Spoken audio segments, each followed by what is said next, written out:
بسم اللہ الرحمن الرحیم۔ شروع اللہ کے نام سے جو بڑا مہربان نہایت رحم کرنے والا ہے۔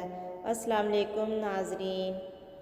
حضرت علی نے فرمایا، اگر تمہیں معلوم ہو جائے کہ تمہاری ہر تکلیف کے بدلے تمہارے لیے کتنی آسانیاں لکھ دی جاتی ہیں تو تم کبھی بھی اپنے حال پر نہ رو گے۔ زندگی میں آگے بڑھنا ہے تو بہرے ہو جاؤ، کیونکہ بعض لوگوں کی باتیں مایوسی میں اضافہ کر دیتی ہیں۔ دوستوں کے غم میں شامل ہوا کرو ہر حال میں، لیکن خوشیوں میں تب تک نہ جانا جب تک وہ خود نہ بلائیں۔ اے لوگو، اپنی تربیت کی ذمہ داری خود اٹھاؤ اور روح کو ان عادتوں سے آزاد کرو جس میں وہ گرفتار ہو چکی ہیں۔ حضرت علی نے فرمایا، معافی مانگنا یہ ظاہر نہیں کرتا کہ آپ غلط اور دوسرا صحیح ہے، بلکہ یہ ظاہر کرتا ہے کہ آپ کے رشتے کی اہمیت آپ کی انا سے بڑھ کر ہے۔ اللہ کبھی تو مخلص لوگوں کو جدا نہیں کرتا، جدا تب کرتا ہے جب دونوں میں سے کوئی ایک منافق ہو۔ اللہ کبھی کسی مخلص کو منافق سے نہیں جوڑتا۔ اچھا دوست ہاتھ اور آنکھ کی طرح ہوتا ہے، جب ہاتھ کو درد ہوتا ہے تو آنکھ روتی ہے، جب آنکھ روتی ہے تو ہاتھ آنسو صاف کرتا ہے۔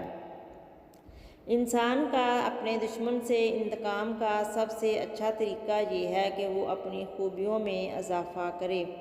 حضرت علی نے فرمایا، پوری کائنات میں کوئی کسی کا انتظار نہیں کرتا جتنا اللہ اپنے بندوں کی توبہ کا انتظار کرتا ہے۔ جس کو تم سے محبت ہوگی وہ تم کو فضول اور ناجائز کاموں سے روکے گا۔ حضرت علی نے فرمایا، اگر کوئی شخص اپنی بھوک مٹانے کے لیے روٹی چوری کرے تو چور کے ہاتھ کاٹنے کے بجائے بادشاہ کے ہاتھ کاٹے جائیں۔ جھوٹ بول کر جیتنے سے اچھا ہے تم سچ بول کر ہار جاؤ۔ مخلص رشتوں کو مجبوری میں بھی ضائع نہ ہونے دو، کیونکہ مجبوری تو ختم ہو جائے گی لیکن رشتے دوبارہ نہیں آئیں گے۔ انسان واحد ایسی مخلوق ہے جس کا ظاہر الفاظ میں ہوتا ہے۔ حضرت علی نے فرمایا، اپنی زبان کی تیزی اس ماں پر مت چلاؤ جس نے تمہیں بولنا سکھایا۔ حضرت علی نے فرمایا، اگر تم اپنے علم پر مغرور ہو تو جہالت کے لیے یہ کافی ہے۔ اس شخص کو دوست مت بناؤ جو کسی محفل میں آپ کو شرمندہ کرے، چاہے وہ مذاق ہی کیوں نہ ہو۔ اقتدار، طاقت اور دولت ملنے پر لوگ بدلتے نہیں بلکہ بے نقاب ہوتے ہیں۔ حضرت علی نے فرمایا، دو اعمال ایسے ہیں جن کا ثواب کبھی تولا نہیں جا سکتا، وہ معاف کرنا اور انصاف کرنا۔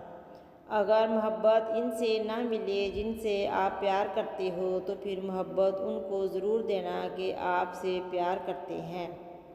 زندگی اس طرح بسر کرو کہ دیکھنے والے تمہارے درد کی بجائے تمہارے صبر پر رشک کریں۔ مجھے مایوس ہونے والے شخص پر تعجب ہوتا ہے جبکہ اس کے پاس استغفار کی قوت موجود ہو۔ حضرت علی نے فرمایا، جس نے تجھے تیرے عیب بتائے اگر تجھے عقل ہو تو بے شک اس نے تجھ پر احسان کی انتہا کر دی۔ اگر کوئی تم سے جلتا ہے تو بجائے غصہ ہونے کے ان کے جلن کی قدر کرو، کیونکہ یہی وہ لوگ ہیں جو تمہیں خود سے بہتر سمجھتے ہیں۔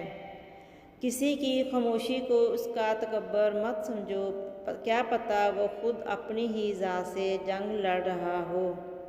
تم جنت نہ مانگو بلکہ تم دنیا میں ایسے کام کرو کہ جنت تم کو مانگے۔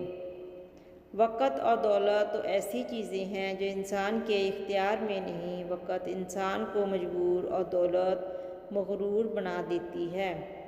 دل سے انسان نکلتے ہیں تو پتہ چلتا ہے کہ ان کی تو ضرورت ہی نہیں تھی، ضرورت تو صرف اللہ کی ہوتی ہے جو ہے اور ہمیشہ رہے گا۔ خوش قسمت ہے وہ انسان جس کے لیے کوئی روئے، مگر بد قسمت ہے وہ انسان جس کی وجہ سے کوئی روئے۔ غلط بات پر غصہ آ جانا شرافت کی نشانی ہے، لیکن اسی غصے کو پی جانا مومن کی نشانی ہے۔